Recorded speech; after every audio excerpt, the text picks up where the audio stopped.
And hello, everybody. Oh, wait a minute. Hold on. Oh, stop. Whoa. There we go. I'm out of control for Friday. Let me get this out of my face. Welcome, everyone. We are live on Yerg's Radio, rainbowradio.com, Twitch, Kick, Trovo, YouTube, and I don't know, some other places. So come over, though, to YouTube and find us at the Paranormal Guys with a Z.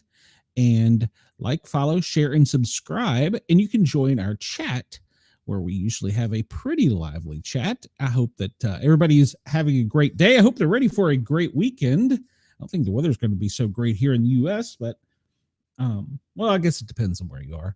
And I hope you're ready for that bunny to hop around and deliver you some chocolate. I'm fat. I don't need the chocolate. So, all right. So let's see here. Let me hide this on my screen. Make sure I'm got live on YouTube because I pushed a button earlier and I don't know if I pushed the right button. So let's see. Audio check. Yep, I'm live. You can hear me. All right, that works. All right, so let's see here. Show on screen. Hey, KG is here. Welcome, KG. Welcome. So we are currently live on Radio X in Australia as well. I forgot to give them a thank you. And it is currently, let's see here, in Perth, it is 1:08 in the morning. It's 1:08 in the morning tomorrow. So I'm time traveling. In Sydney, it is 3:08 a.m. So welcome. We are your overnight talk. So hopefully we will do you right. All right. So we're going to hop in here. We got a few things to talk. Where did I go? Where am I going with this? Here we go.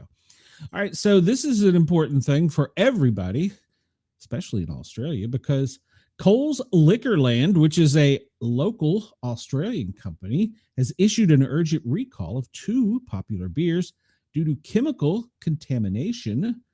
Ugh, who wants chemicals in their beer? On their packaging. It affects Uberbrau, ultra low alcohol. Who drinks ultra low? Henniger Lager.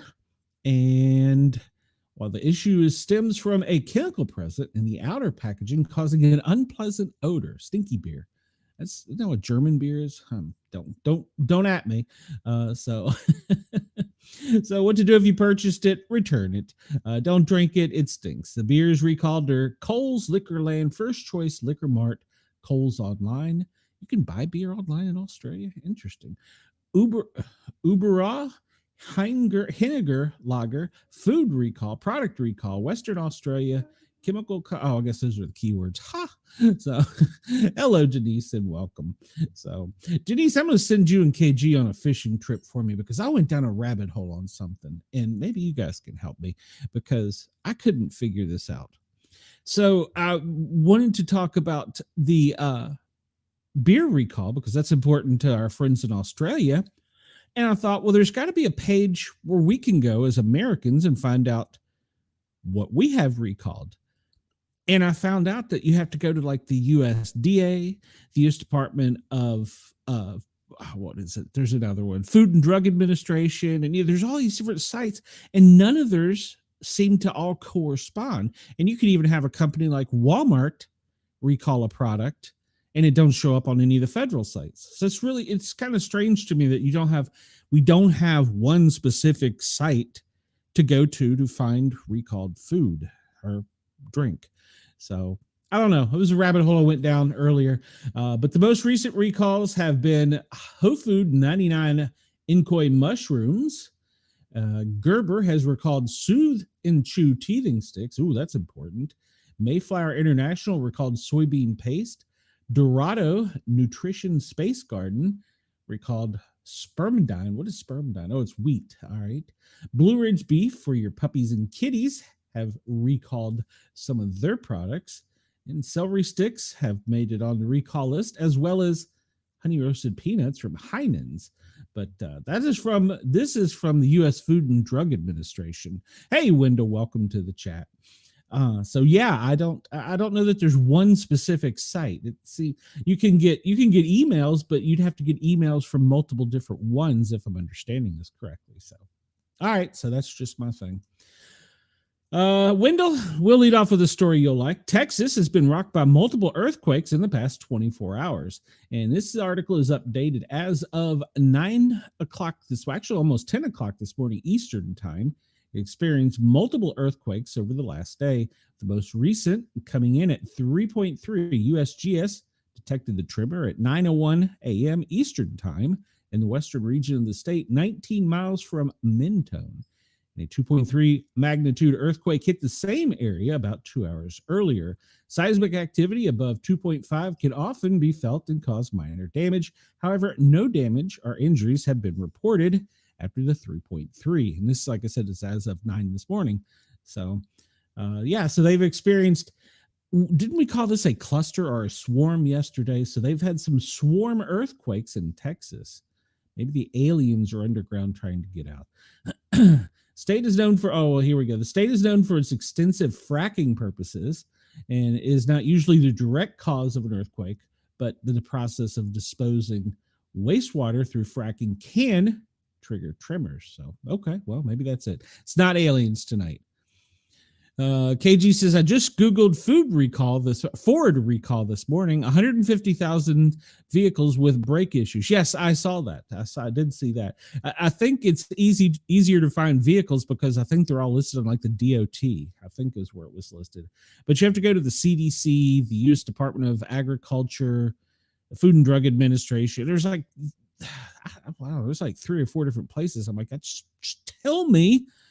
One place. Come on, Elon, get it together. Good Lord. Get Doge over there and get that settled. So, all right. Yesterday, we kind of led off with it, but we didn't have a whole lot of data. But we do know now the son of the sheriff's deputy has been identified as the SFU shooting suspect. And actually, I think it's the alleged gunman, and it should also be called the stepson. Was identified as the son of a Leon County sheriff's deputy who allegedly, now this is kind of vague to me, who promoted the white supremacism? Was it the deputy or was it him, according to officials? Phoenix Eichner, Phoenix Eichner 20 was identified as the suspected killer and used allegedly his mother's, and I think it's his stepmother's, former service pistol in the mass shooting. Leon County Sheriff Walt McNeil confirmed during a press conference hours after the shooting. Eichner, an active FSU student, we'll just come Phoenix. Phoenix, an active FSU student, was also found in possession of a shotgun, though it is unclear whether he used it in the alleged attack. Some witnesses did describe the shooter unloading with a long gun before switching to a pistol. The accused killer was also a member of the Sheriff's Office Youth Advisory Council. Well, that doesn't really mean anything. It's all right. So there you have that update on that. So I hit a brief article because I didn't really feel like we needed to give him any more press than he wants or is going to get. So let's see. DC subway rider charged with stabbing a police officer in the face after allegedly evading a fare. So a Washington, D.C. subway rider has been charged with allegedly stabbing a police officer who tried to stop him after he evaded paying the fare. The rider was charged Wednesday in D.C. Superior Court, one day after the incident in which the officer was stabbed in the face, according to the Justice Department. The agency says D.C. resident Eric Schlenfoff, 43, is charged with assault with a deadly weapon, assaulting a Metro Transit police officer while armed. He's being held without bond, and his preliminary hearing is scheduled for Friday, which is today. The incident occurred at the Metro Rail's Navy Yard ballpark station after he attempted to jump a fare gate. When the officer attempted to stop him, he pulled out a sharp object and stabbed the officer in the face, the department report states. The officer sustained 9 non-life-threatening injuries and was taken to a nearby hospital for treatment. Well, I'm sorry to tell you, but Eric, should have received life-threatening injuries from lead. He should have become suddenly allergic to lead. So, Wendell says maybe they're tired of their names. I don't know, Wendell. I don't know what you're talking about. This is a story I didn't see in mainstream media. American citizen was killed in Belize after allegedly attempting to hijack a plane. An American citizen on Thursday was fatally shot in Belize after he allegedly tried to hijack a plane at knife point. This is two stories we've led off with knives already. We talk about this. Akeem Sawa Taylor, who was denied entry to the country over the weekend, but somehow entered anyway, was shot in the chest by a passenger who had a licensed firearm, according to ABC. 3 other passengers were allegedly wounded by Taylor.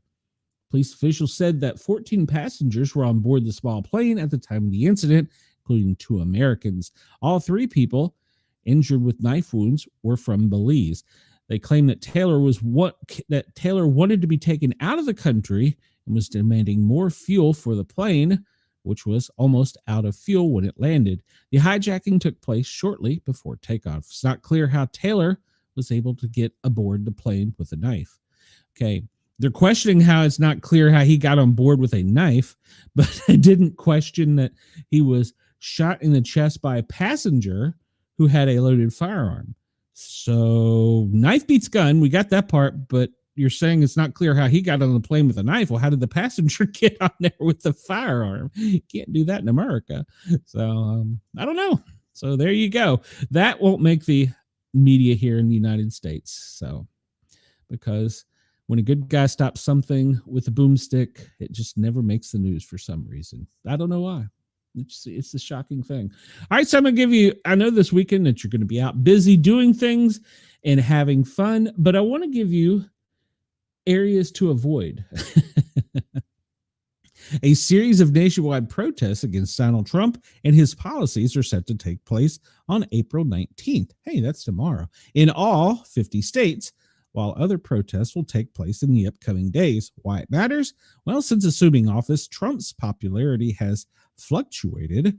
Critics have raised alarm over some of his executive actions and cuts to federal government, while he has also been hit with negative polls over his handling of the economy. Grassroots group 50501, which previously took part in a protest of thousands of people against Trump on April 5th, is promoting nationwide protests on the same day against the Trump administration. Other protest groups, including Refuse Fascism and Civil Rights Sundays, are also planning actions. 50501, a group that emerged in early 2025 and is short for 50 protests, 50 states, one day. Man, that's cool. It's like a catchy government acronym. Said the April 19th demonstration will be to protest what it describes as a hostile government takeover. Wait a minute. Did we not all go vote in November? I'm just curious. Overseen by the Trump administration, it has said it is against Trump's executive actions, mass federal layoffs overseen by Elon Musk in the Department of Government Efficiency, and the immigration's crackdown.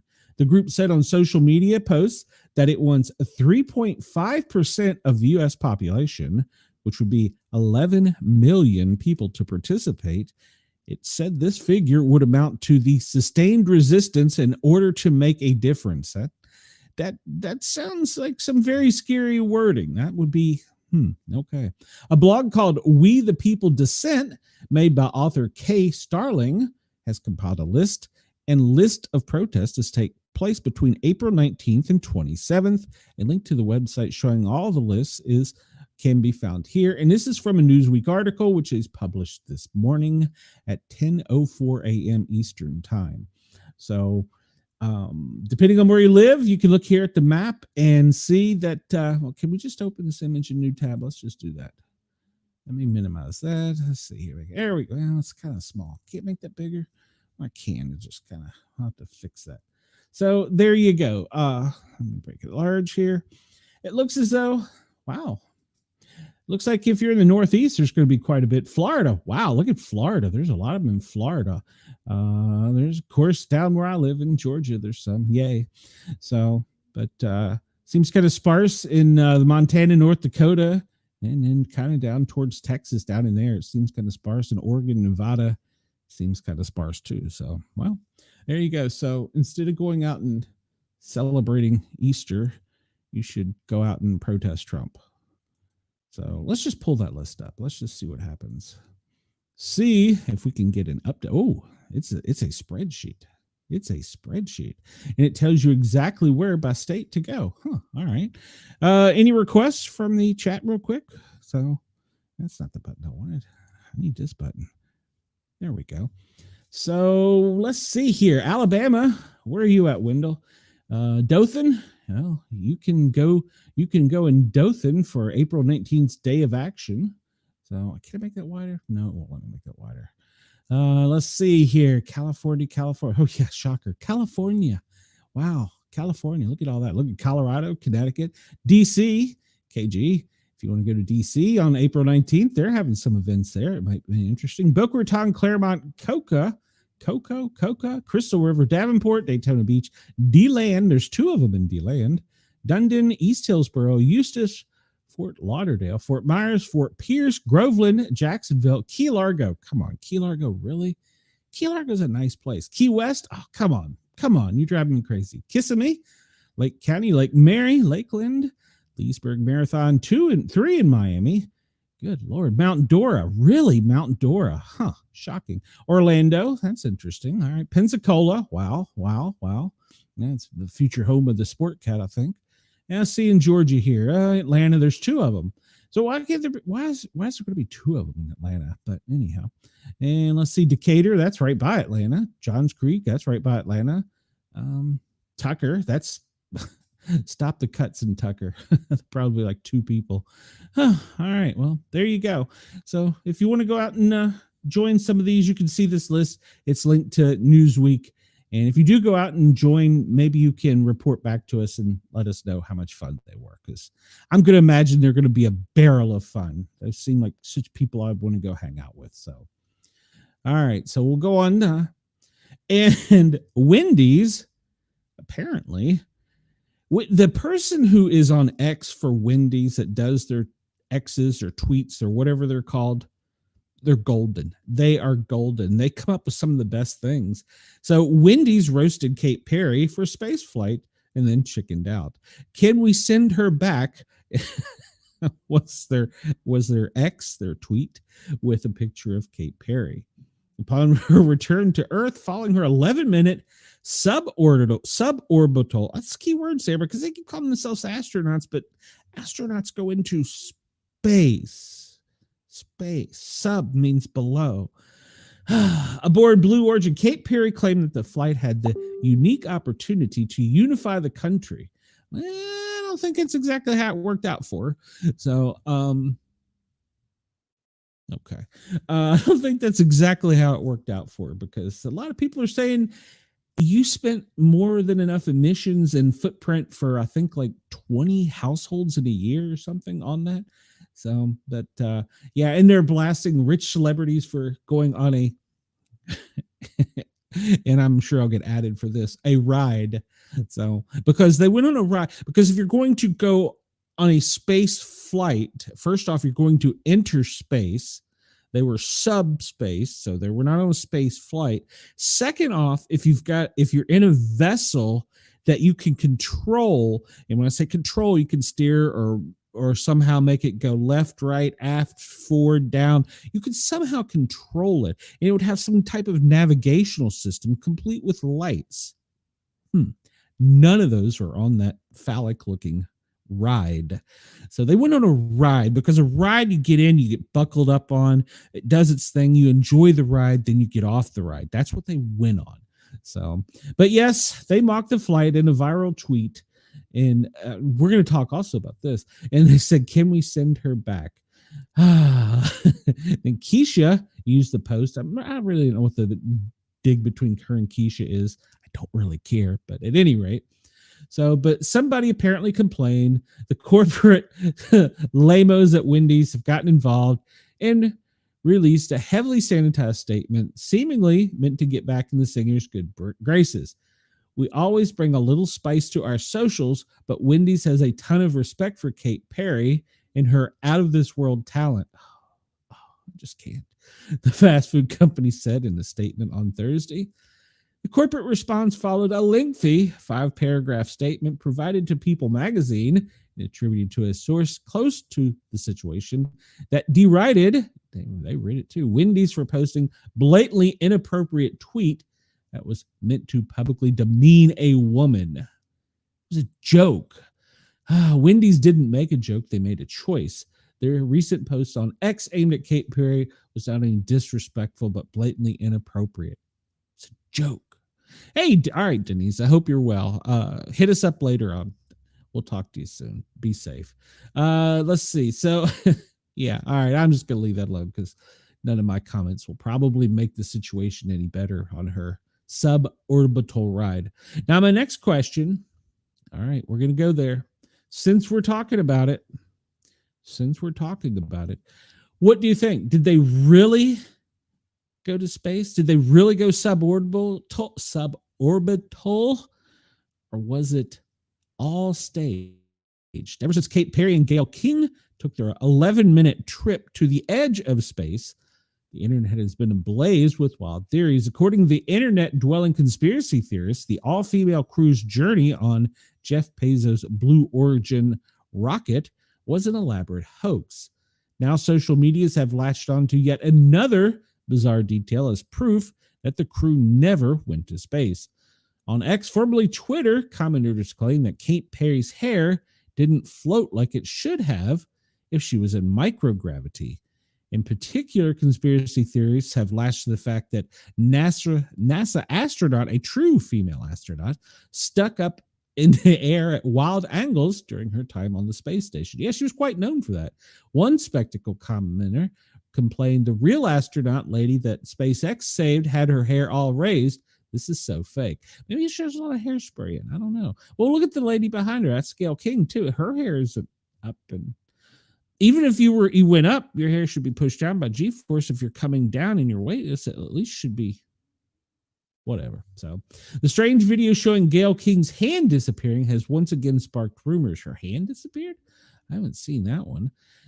Her hand, how do you make her hand disappear? So there you go. So after being forced to remain after being forced to remain on the International Space Station for 10 months by the failure of the Boeing Starliner capsule, Suni Williams became one of the most recognizable American astronauts.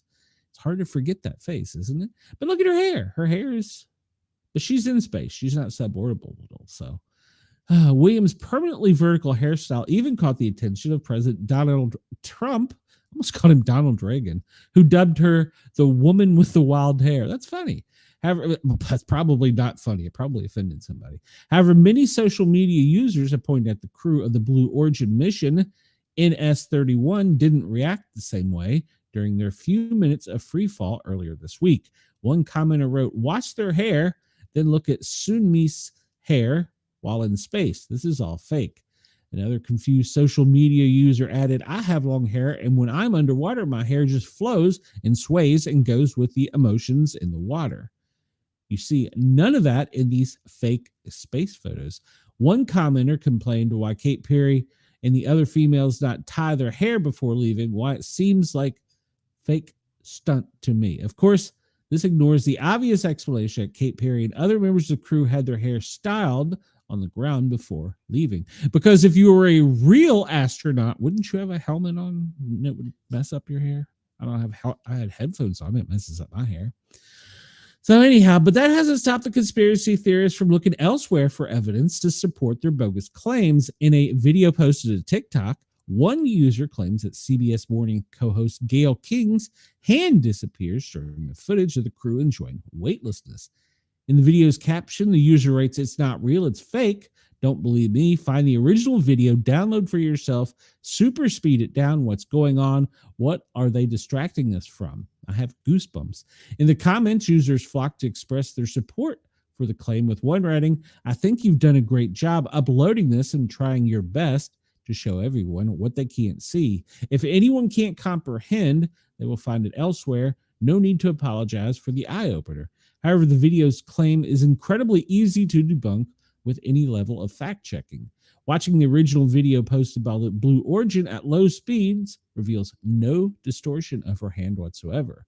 The supposed proof in this clip has either been added with editing or artifacts introduced by being lifted from other sites, as indicated by the layers of brand logos on the bottom right.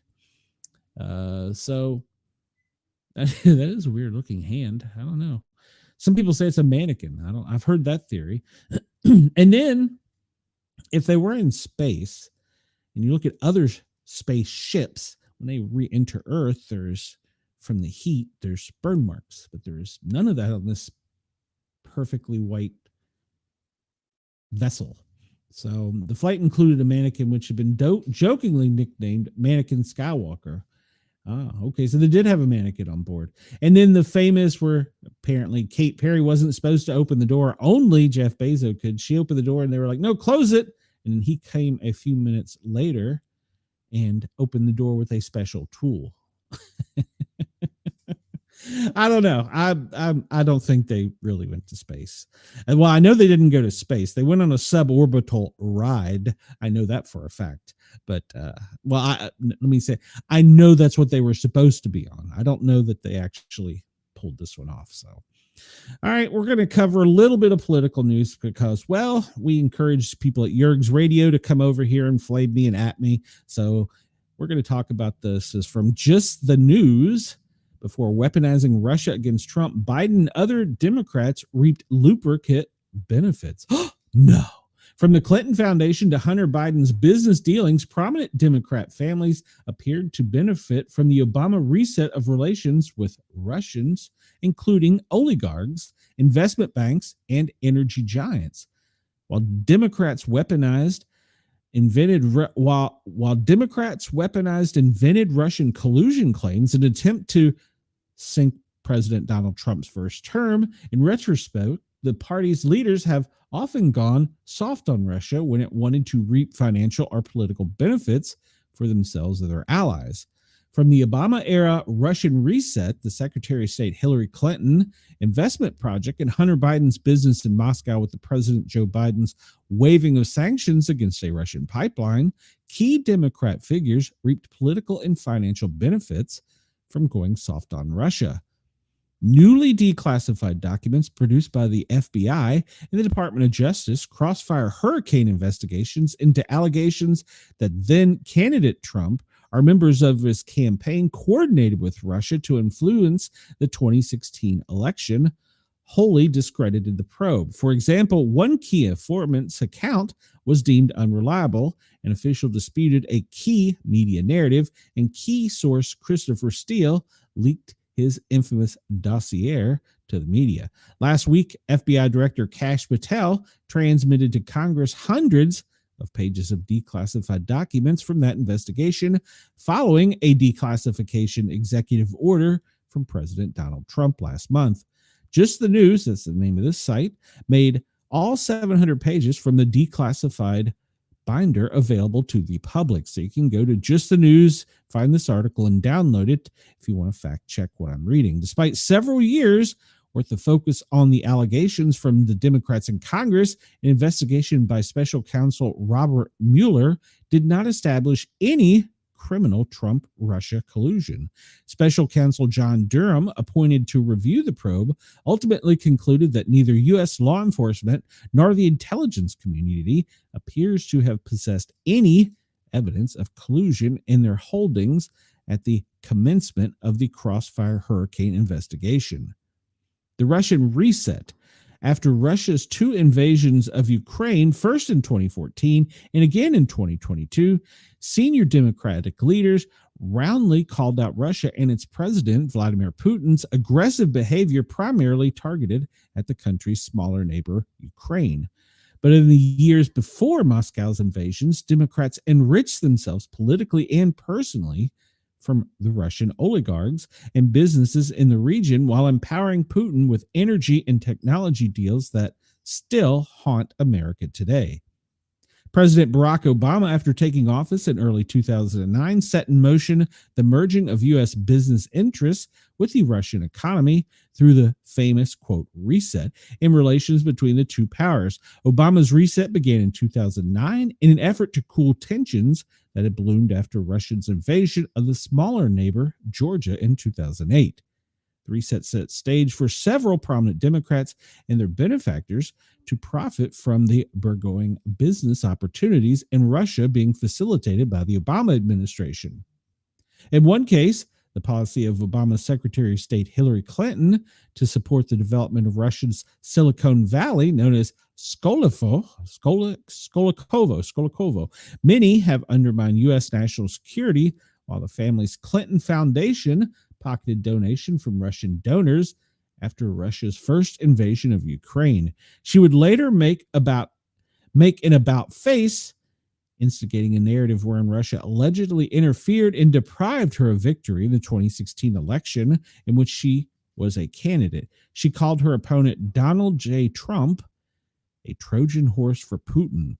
After Clinton was appointed to represent the United States at the newly formed U.S.-Russia Bilateral Presidential Commission, she helped direct investments from U.S. partners to the venture, which had already received $5 million in funding from Moscow, investigative reporter Pete Schauweiser found in his 2015 book, Clinton Cash.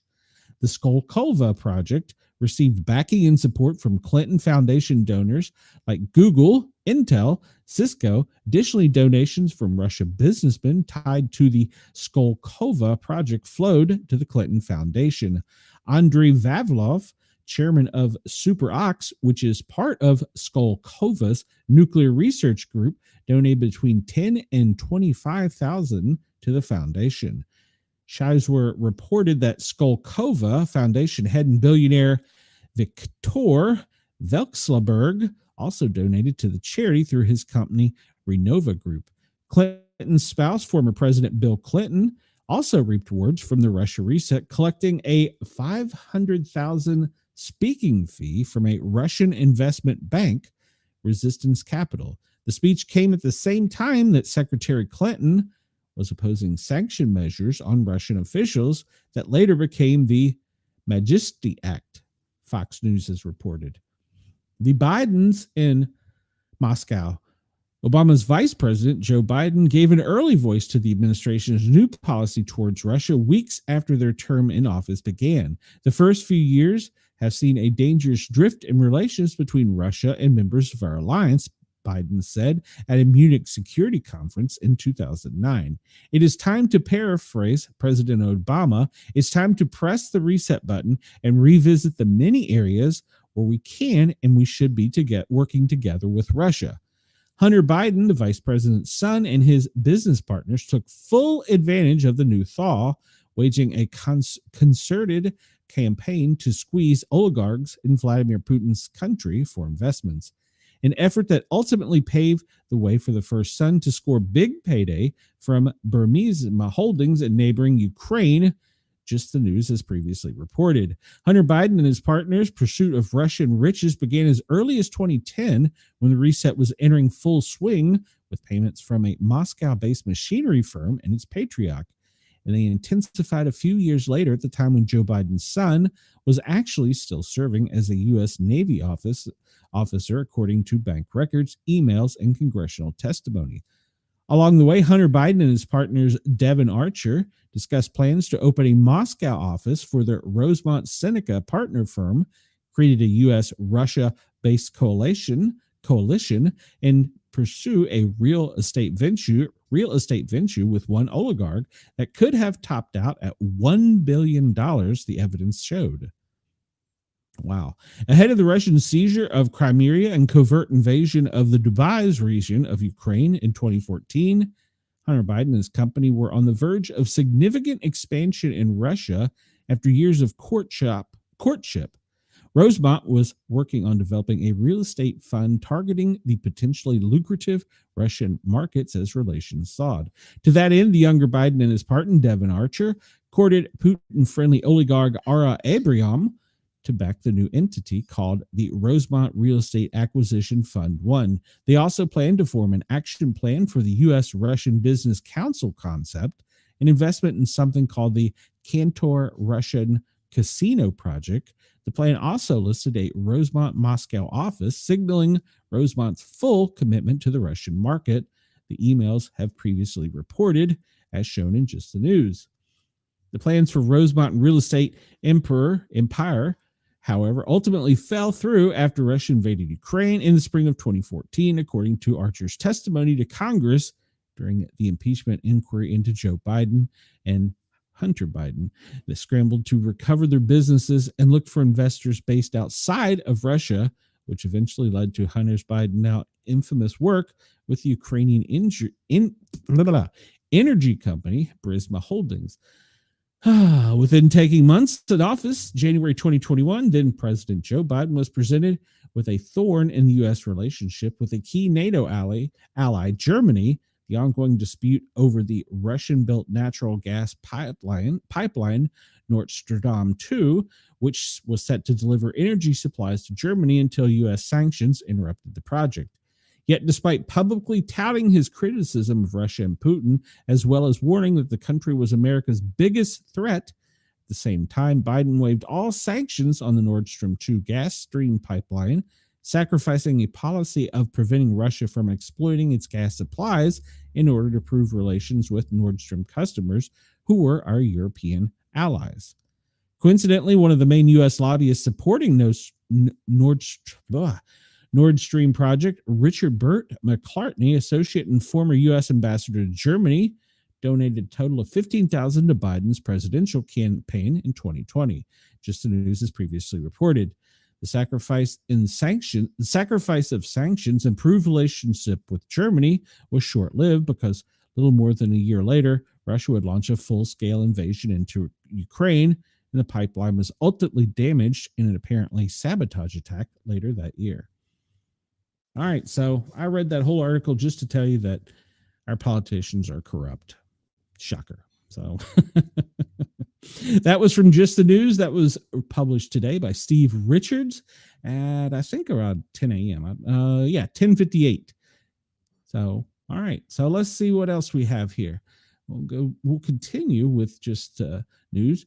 Trump is nearly undefeated at the Supreme Court. All right. Despite the Trump administration's repeated lamentations over left-aligned federal court judges blocking its executive orders in efforts to shrink the bureaucracy, the Supreme Court has almost routinely allowed his orders to take effect and rebuked those lower court judges for exceeding their authority. While the top bench is yet to formally address the matter of the nationwide injunctions on its own, it has handed the administration a number of wins on a wide range of issues, including immigrations, the Department of Government Efficiency, DOJ's access to document, and the firing of federal employees. Lower court judges attracted the ire of MAGA-aligned lawmakers and White House staffers amid a string of injunctions and prompted legislative efforts to rein in their authority. The House of Representatives last week passed the No Rogue Rulings Act, a 218-214 vote. All right. I have to read that. I haven't read that one yet. Congress has the authority to establish jurisdictional limits under Article 3, Section 2, Clause 1 of the U.S. Constitution, which defines the type of cases and controversies for which federal courts have jurisdiction. In this case, the legislation would bar judges from issuing injunctions, save for an order providing for injunctive relief, except in the case of such an order that is applicable only to the limit of the actions of a party to the case before the such district with respect to the party seeking injunction. Therefore, holy cow, that's a lot of legal words. So I'm going to stop there because it's going to confuse me. But apparently, he's batting 1,000. So there you go. You can go to Just the News and read this entire article if you would like. It was published April 16th at 11 p.m. by Ben Whedon. By the way, a lot of these and Just the News today had a lot of decent stories. And Supreme Court is going to review his birthright citizen plan. The Supreme Court on Thursday said it would hear oral arguments for President Donald Trump's plan to end automatic birthright citizenship for individuals born in the U.S. to illegal immigrants.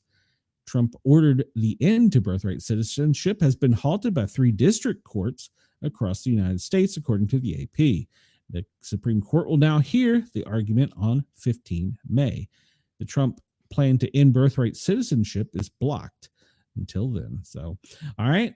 Go check that out and form your opinion. As a first responder, I can tell you I have friends that work in fire EMS, and there are people that will barely make it across the border just to have a baby. I'm not making that up. You can go and do a Freedom of Information Request Act if you'd like of some of the emergency services along the border and see what the call volume tells you. All right, so just the news also publicist Supreme Court Justice Elena Kagan.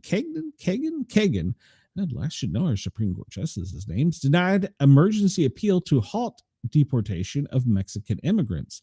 Liberal Supreme Court Justice Elena Kagan on Wednesday denied an emergency appeal to stop the deportation of 4 Mexican migrants who claimed they would be targeted by cartels if they returned. The 4 flyers, all family members, were ordered to report to immigration officials on Thursday for deportation, but attempted to get it delayed so they could file a petition for formal review, according to Fox News. Kagan, who oversees appeals for the Ninth Court, did not comment on her decision or refer the matter to the full court. Attorneys for the filers claim that their clients who are in the U.S. illegally all face threats of violence by cartels if they are not allowed to remain in our country. Other family members in Mexico were allegedly beaten and threatened by cartels after they refused to cooperate. The petitioners, which is the illegal enterers, faced imminent removal and have been directed to report to Immigration Office 417. That was yesterday. The attorney wrote, "This is despite credible and detailed information and documentary evidence showing their targets of cartel violence due to their families' ties and refusal to comply with the extortion demands. It is not clear if the family had been deported at the time of this publishing." All right, then. So I'm gonna skim over this because there's a lot of articles on this. This is retired ICE field agent John Fabricator details the criminal history of Kilmar Aburrego Garcia, the El Salvadorian and MS-13 gang member at the center of the immigration court case. He is not a Maryland man. He's not a United States citizen. He's always been an illegally present illegal alien, he stated. Is that the whole article? Shit, I could have wrote that. I was thinking there's more to it. Hell, I could have wrote that article. All right, that was like an X. Maybe this will give us a little more substance. Maryland sheriff, deported illegal alien backed by Democrats, is 1,000% an MS-13 gang member and domestic abuser. Hartford County, Maryland Sheriff Jeff Gaylor said 29-year-old Kilmar Abrigo Garcia, an illegal alien, is he trying to look like Elvis there? Just asking for a friend. Who was deported to his native El Salvador by the Trump administration, is 1,000% a member of the violent MS-13 gang and a documented domestic abuser. Senator Chris Van Hollen, he's a Democrat from Maryland, traveled to El Salvador this week to visit him in their mega prison, El Salvador's mega prison, after he was deported there last month by President Donald Trump. Van Hollen, with the backing of other Democrats, including Maryland Governor Wes Moore, had failed presidential candidate Hillary Clinton, is demanding Garcia be flown back to the United States. Isn't it time for her to go away? She's old. Go away. Garrett told Fox News on Thursday that Van Hollen's efforts are horrible and said that Garcia is 1,000% member of MS-13, a documented domesticated abuser. Are you convinced by the White House that he's an MS-13 gang member? Fox News' Bill Hemmer asked him. Oh, 100,000%. Yes, indeed, 1,000. No doubt, he said about his gang membership. Not only that, he's a domestic abuser in our community. We would screen him working with ICE, and hopefully they would decide to take removal proceedings for just that reason, he stated. He's been through removal proceedings before, and they asked for him to be removed, and yet he was still here. Kudos to the Trump administration for removing a criminal, horrible on Senator Van Hollen for wanting to bring him back. And the Maryland sheriff has zero doubts that he is an MS-13 gang member. And he goes on to state that when they released documentation, they showed that Garcia was a member. The documents state that when Garcia was arrested in PG County in 2019, he had rolls of cash and drugs on his person and was arrested alongside 2 documented MS-13 members. DHS also points to local police reports, which found his clothing consistent with that of MS-13 gang members. When arrested, he was wearing a sweatshirt with rolls of money, covering the ears and mouth and eyes of presidents of various denominations. What does that mean? He was arrested. When arrested, he was wearing a sweatshirt with rolls of money covering the ears, mouth, and eyes of presidents on various currency denominations. What does that mean? I don't know. How? Well, I'm reading the press release here, Ross. So this is known as MS-13 gang symbol. See no evil, hear no evil, say no evil. Okay, that's what that means. We'll get into that, Ross. There's an article on this. So this is according to a police report on 3/28/2019 at 14:27. Detective Blank with the Hyattsville City Police Department observed 4 individuals loitering in the parking lot of the Home Depot at 3301. I'm not going to read this whole police report, but I'm glad that we have the police report. If he's guilty, put him back. He doesn't. Oh, Ross, we're not going to argue.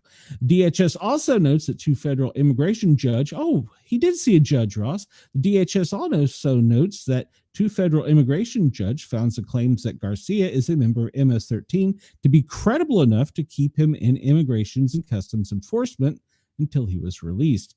He was denied asylum, but given a deportation protection order after claiming he feared being persecuted by the 18th Street Gang, which, ironically, it's an MS-13 rival.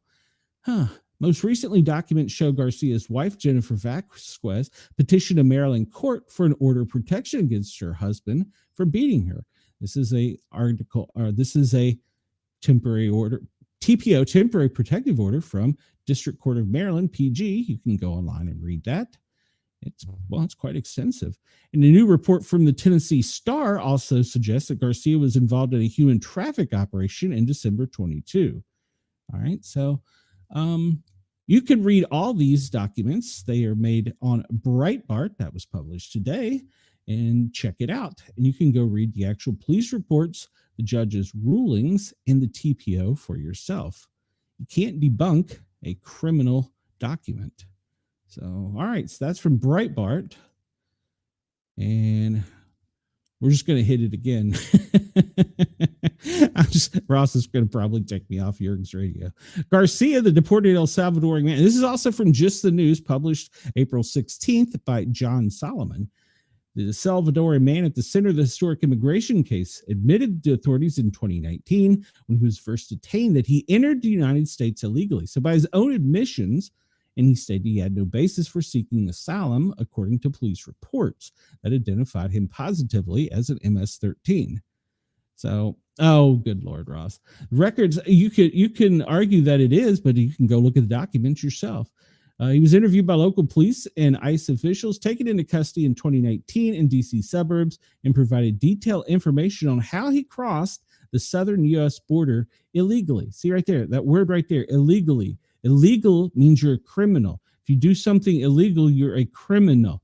7 years earlier, Garcia is a citizen and national of El Salvador, illegally crossed the United States border, claimed to have walked across the desert for many days, entering illegally into the United States near McAllen, Texas, on or about 25 March 2012.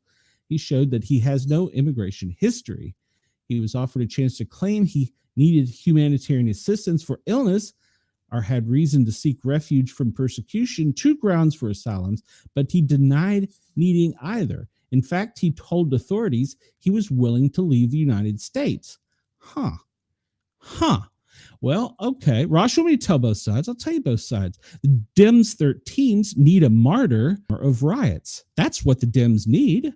So they need a martyr. So you can read the full report here. It's a PG County document. You cannot dispute a police document with his own sworn statement. Now I will say that some of the things I said, like wearing a Chicago Bulls hoodie, come on, anybody can wear Chicago Bulls clothing. I wear Redskins, excuse me, Washington Commanders stuff and Tennessee Volunteers stuff. In fact, I'm wearing it right now. So, but yeah, so you can go read all these documents for yourself. Just the News has them, and he even has a section to dig deeper and get more details. So there you go. Well, Ross, I'm just telling you, I'm reading. I hit the wrong button there. I read the whole thing myself. So deported immigrants, disputed gang ties, suspected trafficking, illegal status detailed in evidence. This is from Just the News. And it goes into showing the growing body of evidence that the man at the center of one of the most significant deportation cases in modern history wasn't the peaceful, law-abiding father from Maryland, as his wife and lawyers have claimed. So I'm not going to go into it because we've pretty much hit it ad nauseum, but you can read the court order, you can read the deportation things, you can read the police reports. They're all here for you to form your own opinion. So I think that what they're trying to do is they're trying to find a martyr so that they can have a summer of violence against Trump. This is my opinion. I'm speaking. If I could read the whole thing, Ross, I've been reading it. I think they need a martyr so that they can try and keep this going. Because didn't we just say they're going to have how many riots and ask 11 million people to take to the streets Saturday? Huh. Oh, wait. Biden administration flagged the El Salvadorian as illegal alien suspected of human smuggling. This is also from Just the News. So it goes into the whole article here. I'm not going to read the whole thing, but you can go read the reports yourself. They're here. This is a report from Tennessee under the Biden administration. He was driving a vehicle during a traffic stop that was flagged by HSI's Baltimore field office as suspected human trafficking or smuggling an unspecified target in a Maryland investigation. And there's a police report in Tennessee on that. You can go read. It's linked right here. So there you go. All right. And Representative Tim Burchett, just happens to be Republican from Tennessee. Why do I keep hitting that button? Claims that the heart of the country is at stake. Representative Tim Burchett says Obama appointed U.S. District Judge James Boasberg, who ruled to hold Trump officials in contempt of court for continuing deportation if he's blocked, is proof that it matters who we elected as president. Republicans need to realize what's at stake for their country and stop playing ball with moderates. Now, I wish they would just put that in an X, because it would be much simpler and one less screen I would have. So, we already covered this, but we'll finish the article here. Ross says that's a MAGA thing, and we don't do that at Mastiff Media. I don't know what she's talking about, but Wendy's doesn't apologize for trolling Kate Perry's space ride, but has a ton of respect for her. Yeah, they trolled her pretty good. I like that. That was a funny article. All right, let's see here. And I'm not even going to... Tulsi Gabbard goes into the drop today of the RFK assassination file drop. You can go over to the Daily Wire and check out that article, because there's been a 10,000 page drop that they're making online, and you can view it at the National Archives. And this author, which is from the Daily Wire, interviews Tulsi Gabbard, and they go over the whole thing. And we did this. Trump administration releases previously classified Kennedy files, what to know, why it matters. This comes to us from Newsweek, and they are dropped today, so you can go read all those documents on the National Archive. All right. How about this? Here we go. This will be a good story for Ross. Clever boy, dogs understand us more than we realized. Training dogs requires patience, consistency, and using gestures or verbal command, which canines understand through different tones, but new research found they might listen in on conversations even if it's not directed to them. Owners often use dog-directed speech when speaking with canines. This is a happy voice. The baby talk, occurs when someone uses increased intonation and pitch range, which attracts the dog's attention. Dogs are more likely to follow commands efficiently when using the baby talk. Owners often use speech when they're talking to their dog, but animal experts from the University of Lincoln in Sussex, England, and Jean Montet University in France wanted to test whether dogs could understand and identify meaningfully content as the name buried among irrelevant sentences and spoken flat tone. Good Lord, Rush, you're blowing up my chat. What are we? It's for our audience. Blake, that made that mistake. I see you as better than his ego. Am I wrong? I don't know what you're talking about there, Ross. So I'm just reading the article, Ross. So that's what I'm reading. And when I say I'm stating my opinion, I state my opinion. So, but we're talking about dogs right now, and they contain a certain passage included by the dog's name by Come On Now. Like, Alfie, Birdie, pass me coffee. I wish I could get a dog to bring me Mountain Dew. All about 50 dogs of different breeds, such as Dachshunds, Saint Bernards, listened to the recordings in a room with their owners' backs to them. Researchers measured the occurrence and duration of the dog's gaze at their owners after hearing a familiar phrase. The study, published on April 12th of the journal's Animal Cognition, found dogs were more likely to respond to meaningful phrases when spoken to with DDS, which is the baby talk. However, they could still detect their names among neutral reading prosperity.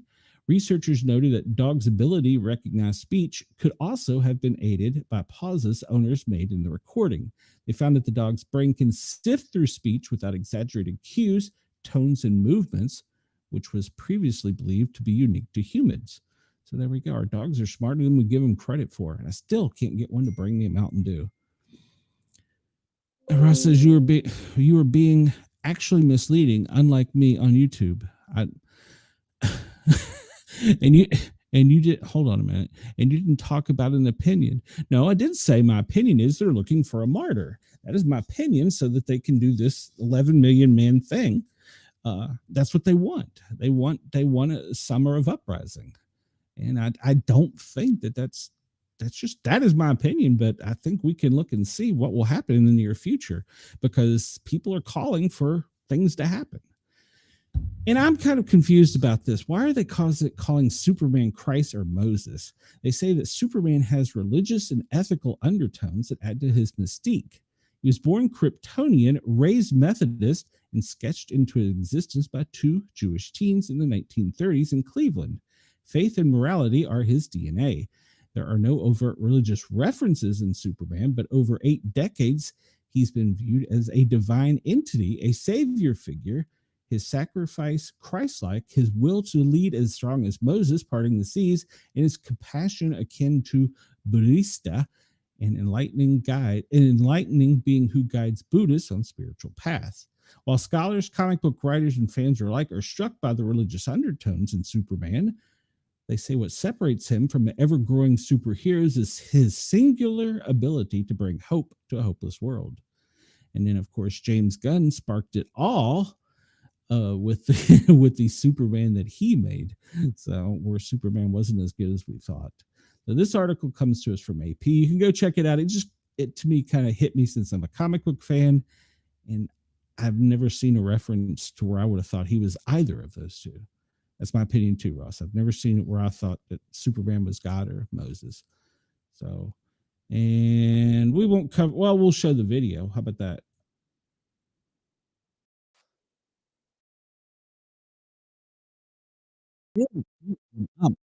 Ooh, why are umps not wearing helmets? Don't base coach? Yeah, agreed.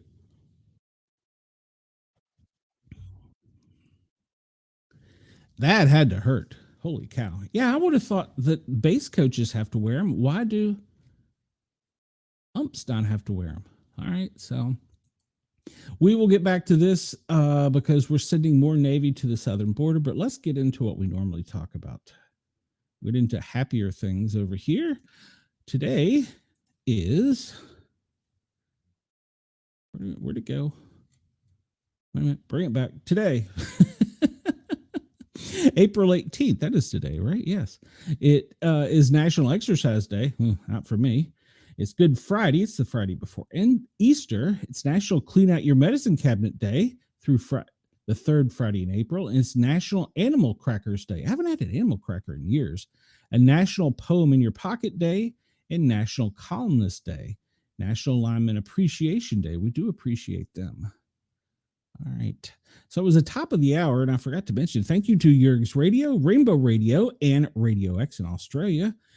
We come on here every day, and we do a show where we read some articles that are trending, and then we go over and we talk about things that are going on and do a daily operations briefing along with a somewhat detailed weather forecast. And so we talk about today, we're getting the daily briefing from FEMA. This was published by them on Friday, 18 April, which is today at 8:30 a.m. And they are still under the National Current Operations, worried about the power in Puerto Rico. And they are monitoring severe thunderstorms that are going to be in the southern plains to Great Lakes, heavy rain and flash flooding in the southern plains to middle Mississippi Valley. We've had a lot of water here in the south. Fire weather in New Mexico and western Texas. And a declaration request activity came in from Texas and from the New Mexico Rio Grande fire. And they will be monitoring an event, the Boston Marathon. I forgot about that. That is this weekend. Situation analysis. Beginning around 12:38 Eastern on 16 April, a widespread power outage occurred across the Commonwealth of Puerto Rico. As of this morning, which is, as we talked about, 8:30 a.m., 98% of the power has been restored to Puerto Rico, and Luma and Genera, Puerto Rico, have restored power generation to the island. There have been no requests for federal assistance to FEMA. All right, so it's impacted 313,000 in Puerto Rico. Currently 17,000. They're almost done. They've almost got it cleaned up. Hopefully they do by now. And so FEMA is monitoring it, but they have not been called in for assistance by Puerto Rico. All right, so the Boston Marathon, the 129th Boston Marathon, will take place on Monday, April 21st. Monday is a holiday, with anticipated 530,000 people in attendance. The marathon has been designated a Special Event Assessment Rating, a SEER, by the Secretary of Department of Homeland Security. FEMA is designated in the lead federal consequence management agency. All right, so they have the EOC and Massachusetts. The Massachusetts State Police is designated as the lead law enforcement. So the EOC is at full activation, and FEMA Region 1 is monitoring. They will go to enhanced at 7:30 a.m. on April 21st. And they've updated their roster, and they've put, what is IMAT? What is IMAT? I know that one. IMAT will be on alert. What is IMAT? Hold on, let me pull that up. I remember that when we dealt with them. What is IMAT? IMAT is International Medical Assistance Team. Okay. All right. So the International Medical Assistance Team will be on. Is that right? No, that ain't right. I should know this. I was a part of that. I used to do this. Rapidly deployable team designed by the IMAT teams are key components of disaster response. And okay, yeah, it's medical and rescue. Okay, so the teams are going to be on standby. They probably have all the northeastern teams either on alert or probably 2 or 3 of them deployed up there. It's always a good idea for any large event. All right, so the forecast for today. Man, there was some bad hail last night in Oklahoma. Some people were getting their siding ripped off with the hail. So, oh, goodness gracious, it was horrible. If you can see a lot of that on X. Today, they're calling for any higher elevations of Wyoming, Colorado, Utah, Arizona, part of New Mexico, for some mixed precipitation or snow. But from the southern border of Texas all the way up pretty much past St. Louis, almost to the Great Lakes, we're going to have some severe thunderstorms possible. And of course, with that, we also have a little bit west of that, New Mexico, they're concerned about the fire weather because of the dry humidity and high heat. Now, Saturday, that is going to increase, and it's going to pretty much go across the center of the country, and the heat from the Gulf moisture is going to come up and meet with it on Saturday, and it could produce some violent or tornadic activity, actually, from pretty much Texas, Arkansas, part of Tennessee, Illinois, Indiana, that whole section, Tornado Alley, and a little bit east of it, almost probably Kentucky, Tennessee, Mississippi, Louisiana, probably extending into there. Sunday, that cold front coming from Canada is going to push down a little bit and kind of kill the energy out of that, so it won't be as bad. But if you have a weather radio, if you don't have a weather radio, you need a weather radio. You need a flashlight and some kind of pocket tool with you at all times, so that if you get into imminent danger, you can help yourself. Let's see. So they're calling for the worst rain to be pretty much from the tip of Texas up to, well, let's just say up into New England, with the heaviest part pretty much taking out Oklahoma, part of Indiana, all of Arkansas, not all of Arkansas, part of Arkansas, in Missouri, yeah, Missouri, Illinois, Arkansas, yeah, all of that. But that hazard area is going to be that kind of little tornado area. They say no hazards are posted for Alaska, but I think we'll see some here in a bit. With fire weather, they're concerned really about the critical area along the Texas, New Mexico border, almost all of New Mexico, but it's going to be elevated for probably West Texas and all of New Mexico. And down where you are, Yergs, you might want to keep an eye out. There's an elevated risk of fire weather potential. And fire weather potential pretty much means don't have an open flame, don't burn anything outside, and for God's sakes, seek cover if you see something coming. So this is talking about the FEMA assistance for the fire management grant in the Rio Grande area. They're at partial activation, and they have sent some people to help, but that fire is ongoing. We'll cover that here in a bit. Space weather. Once again, we're going to be concerned about HF communications, but it's pretty much going to affect the Atlantic and Africa, parts of the Middle East, but we're more concerned about it more for like GPS spotting and stuff like that, and some communications. So we see here that FEMA has 10 district housing operation missions still going on. We can see that they're still working with North Carolina, Virginia. No, I'm sorry, not Virginia, West Virginia, Kentucky, part of Tennessee, and Alabama, and part of Georgia. And that may extend today with some of the tornadic activity, because I understand, I think there was 40 homes in Oklahoma that were totally gone. So yeah, that'll probably change. Declaration request type in Texas for storm and flooding. They don't list a county though, so I assume they're listing the whole. It is statewide. All right, so statewide. All right, so that is your FEMA daily briefing. Let's go over here and see where the commander-in-chief is today. As always, there's a 9 a.m. press time, and at noon today, he participated in a swearing-in ceremony for the administrator of the Centers for Medicare and Medicaid Services. That was in the Oval Office at noon, but it was closed to the press, and that is all he has on the calendar for today. And they don't have anything listed where he is flying out of town. Usually they'll list, when the Marine One comes and when he departs there and gets to Maryland, blah, blah, blah. So, but they don't have that listed. So he might be staying in town this weekend. Well, he probably is, because I think this is the weekend they do the Easter egg hunt on the White House grounds. I think that's this weekend. All right, so this is pretty much the same thing, but this is National Weather Services.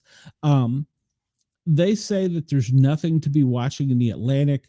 There is just off the screen here a little bit of a storm. We'll look at more in the wind thing that they're keeping an eye on, but it hasn't really caught their attention. In the Pacific, there's nothing as of yet. We are entering hurricane season, so start preparing and being ready for it. This is just a more updated version of today, what's going to happen.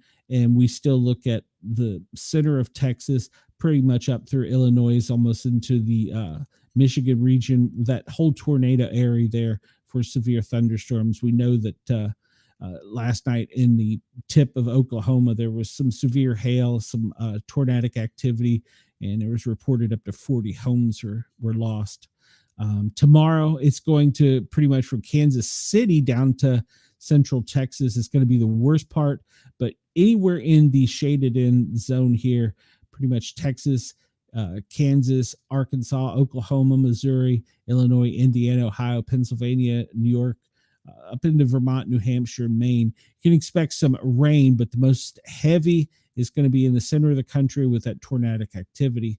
And then day 3, when that front doesn't have as much energy, it won't be as powerful, but I wouldn't rule out any severe weather for Arkansas, the tip of Tennessee there, like kind of the Memphis end in Missouri, and part of Louisiana. I wouldn't rule it out, but I don't think the chance is going to be for as severe.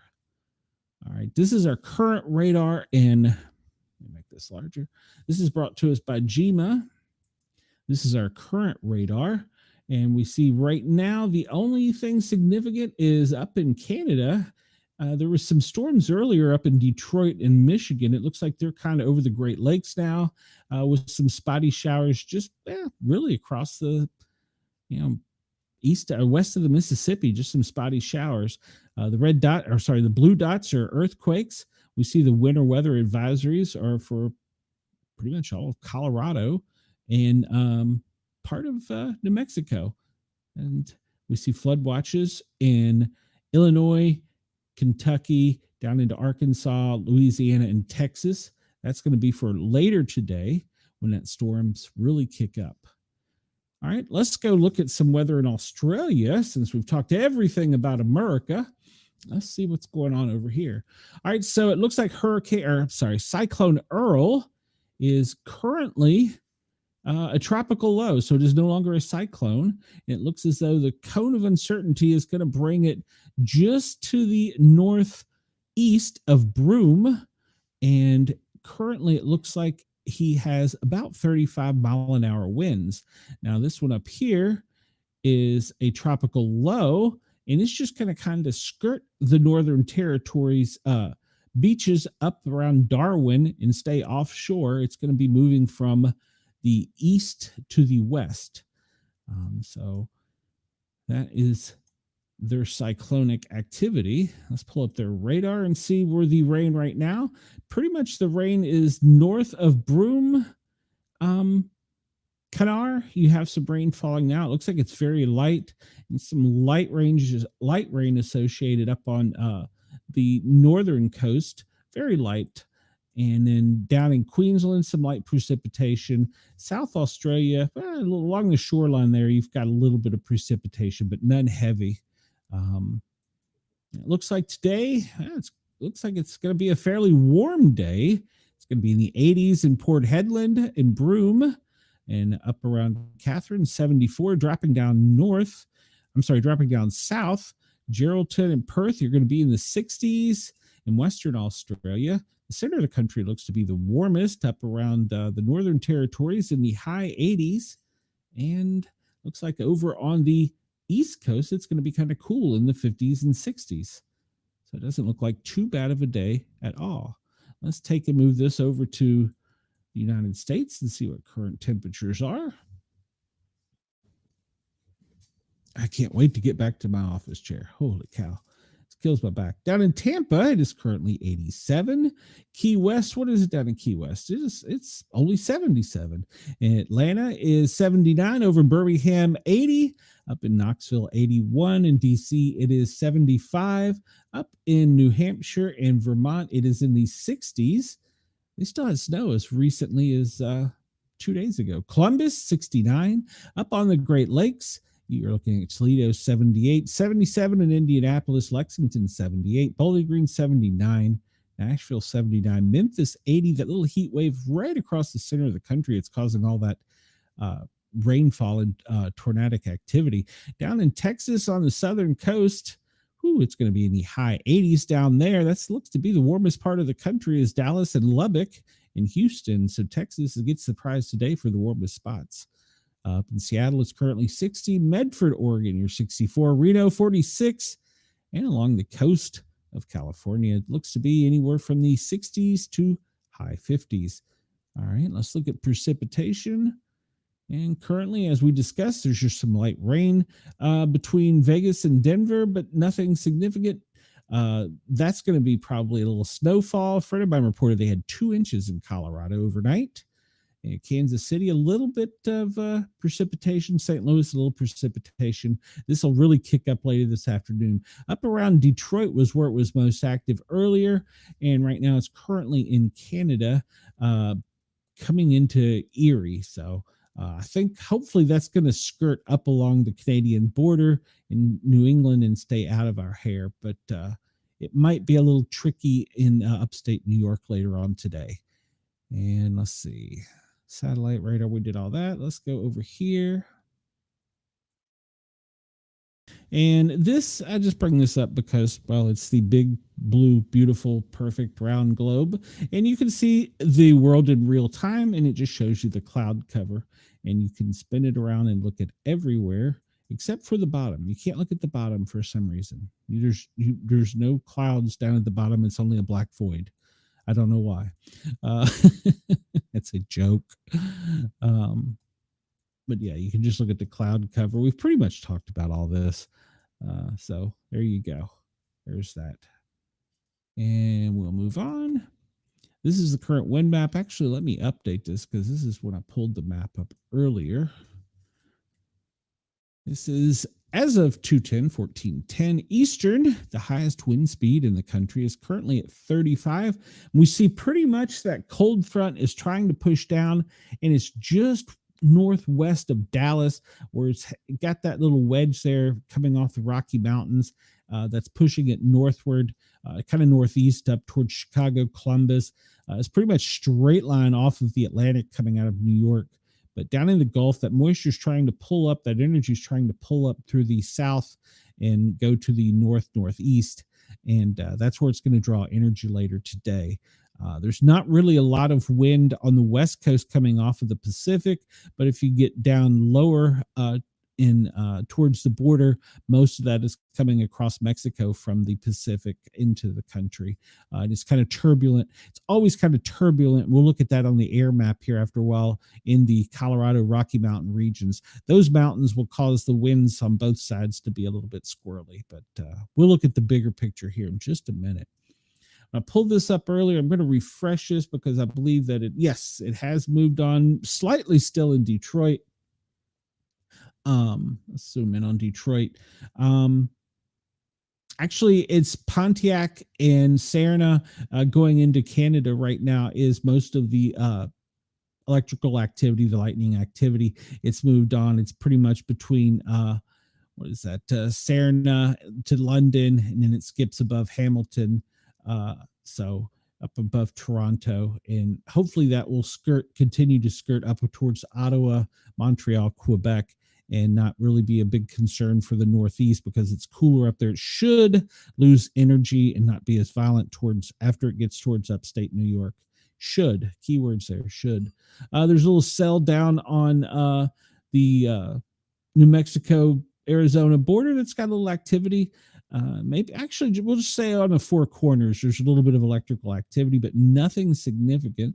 We'll zoom out a little bit because I understand that our friends down in Puerto Rico will be getting it pretty rough later today. There is some electrical activity, but it is off of the southern and western coast of Puerto Rico, and hopefully it'll stay out of the Virgin Islands as well. We'll zoom down to Australia, see if there's anything there. And associated with the tropical front, there is a little bit. Hey, welcome, Chris. I needed someone to help me with these comments here earlier. Wendell Ross says your boy is about to get cut off right before expanding to another overseas channel. He says I'm being misleading. I've missed some of these. All right, so there's been a whole conversation. No, I don't represent you, Ross. I never said I did. And I go, okay, I don't know. Anyhow, welcome, Chris. So that's the electrical activity from the lightningmaps.org. You can go check it out. And weather warnings, let me refresh this because this is usually pretty update. Puerto Rico's under a flood advisory. Good Lord. Louisiana is under a flood warning. Hey, there we go. Andy has a test message. Arizona winter weather advisory. All right, so that's going to be for the upper elevations. Hawaii has a flash flood. And when it's talking about Tennessee, it's West Tennessee. I don't think it's going to make it till East Tennessee until later tonight. Let's see. What else do we have? Flood warnings, wind advisory. Oh, man, I hate to see those wind advisories down in New Mexico because that's where the fire threat is the highest right now. We're going to show that. There was some pretty good dust storms yesterday in the Southwest, too. Red flag warnings for Kentucky. That's also talking about fire warnings. Wyoming still with winter weather advisories. Goodness. And Texas, of course, a red flag. New Mexico and Texas, dust storms. Yeah. I saw some of those on X, and that was pretty rough. Blowing dust in Arkansas and Missouri. So yeah, some of those dust storms were pretty rough yesterday. I saw on X. So yeah. All right, so this is Weather Warn, wxwarn.affirmatech.com. You can go check out their site, and it's free site. I don't get paid to do it. I just like to go there and get the most recent up-to-date warnings. But you should own a weather radio, have a flashlight, and a pocket tool with you at all times. And this shows, let me refresh this to make sure we're still good, because I know Michigan was getting hammered. Okay. All right. So they're showing that there's no real concerns of power outages, but we talked about this yesterday. They don't have Puerto Rico on here, and that really annoys me, because we would be showing that the power outages were pretty significant, although they've decreased today, but they were pretty significant in Puerto Rico. So, all right, let's see. So there's nothing there. Oh, my favorite, the allergy map.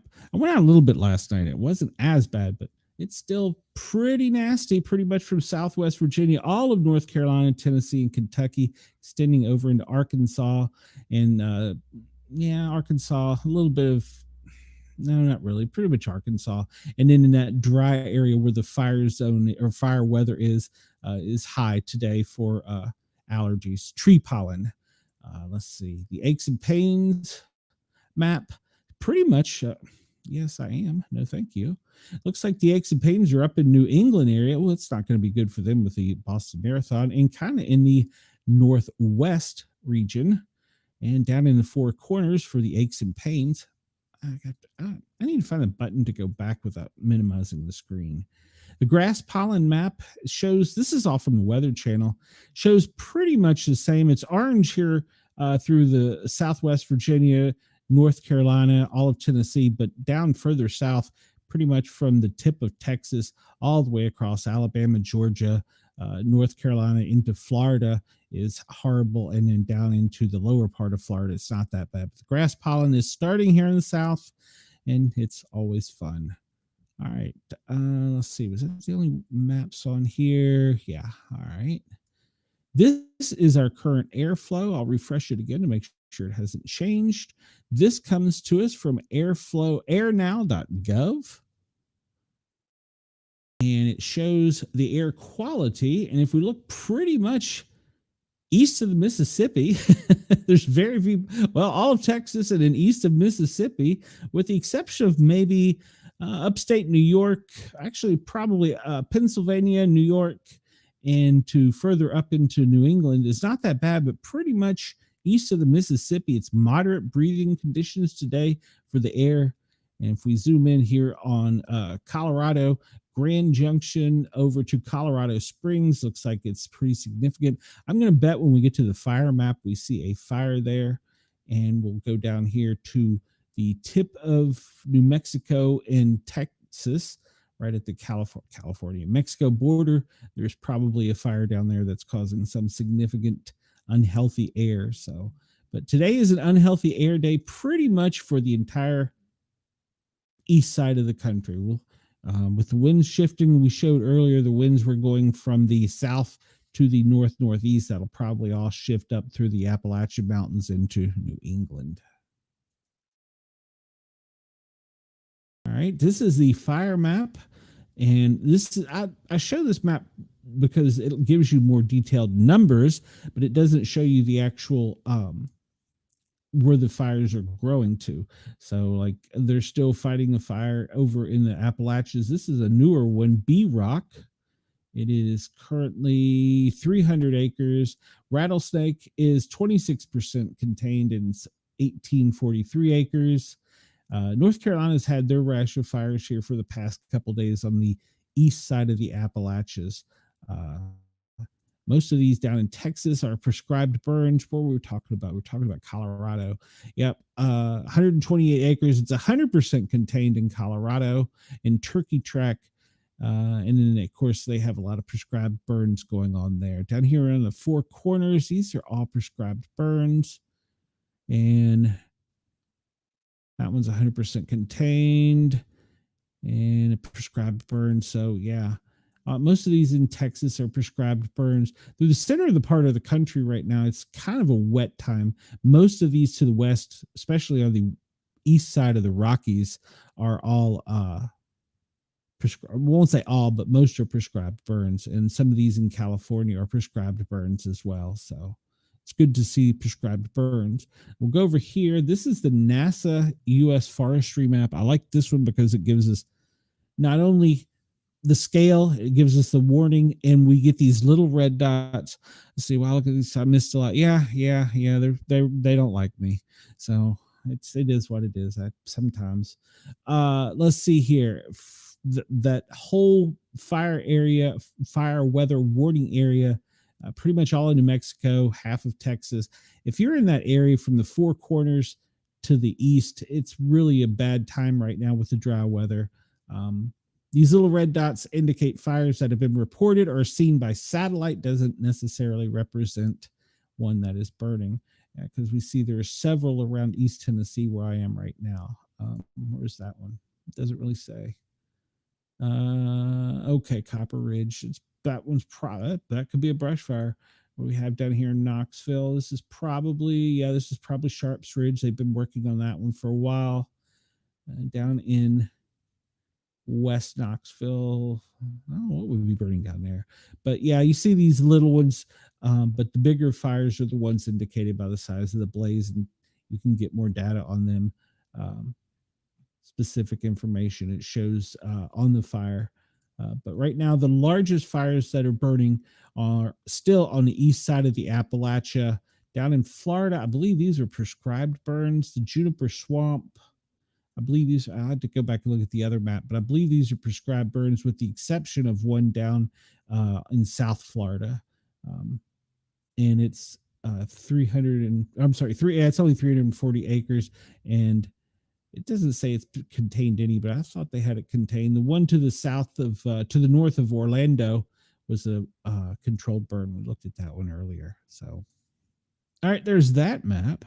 Got my time here. Got 30 minutes left. And here is our wind map, the big, beautiful, round, perfect globe, just for you, Chris. And we talked about the winds coming up out of the Gulf, and this little area of concern over here, it's not quite triggered or tight enough yet, but there was some talk that could become a disturbance in the northeastern Atlantic, but it's still not really on the radar yet. So we're going to keep an eye on it for the next couple days. But pretty much all of the winds are flowing in from the south on the Atlantic side, going up the coast out through Maine and along the Gulf of America. It's pretty much drawing all that Gulf energy up through the center of the country, following the Mississippi and going up into Canada, while the rest of the country is seeing, in the northwest section, seeing a relatively wind-free day, with the exception of down there in that fire weather area where it's coming off of the Pacific over Mexico into New Mexico. That's the area that's concerned the most, because it's going to have that dry blowing air coming out of Mexico and Texas. And yeah, it's a big area for concern. Let's drop down into Australia real quick and see how their winds are. And it looks like a tropical low has lost a lot of energy, Earl. So that's a good news. So it's not really as windy as it had been. All right, that's good news. There's this one little low over here, and it's got winds. They're 58 kilometers an hour. Is that right? 63. That's pretty significant. So, and in this little depression up here, they were talking about that hadn't quite really formed. It's got 43 kilometer an hour winds. That's this one's a pretty tight formation down here, so we might want to keep an eye on that one. But it looks like it's going to probably continue to go to the northeast. Hopefully, it won't make a turn back to the west. So, all right, what else do we have here? We'll kind of zoom around, see if we see anything else. Let's look at the Pacific. We didn't really look at the Pacific much. Yeah, there's really nothing formed or even tightly formed out in the Pacific. This up off Alaska we talked about yesterday, where they were having the blizzard warnings, the winter weather warnings all up in Alaska. So And then off in the Atlantic, yeah, just that one little section right there. And it's not really that well formed. It's got a wedge behind it, so hopefully it won't. But we're going to keep an eye on that throughout the next couple of days. But this will be shifting. The winds will be shifting to the northeast more as that front comes down out of Canada. When it taps that nice warm Gulf moisture and that Gulf air, it's going to pull that energy up right into the center of the country. So weather radio, flashlight. I've said this before, haven't I? Oh, I forgot to do this one earlier. Oh, wrong one. I got out of order. This is the wildfire map and smoke map. And pretty much as we were showing there a minute ago with the wind, it's just pushing it up straight along the Mississippi, pretty much from Louisiana all the way up through St. Louis, almost Chicago. So it's going to be kind of a smoggy. This is why the air quality is so poor in pretty much east of the Mississippi, because all of this is going to be pushed up and out and eventually through the northeast with the winds. And we talked about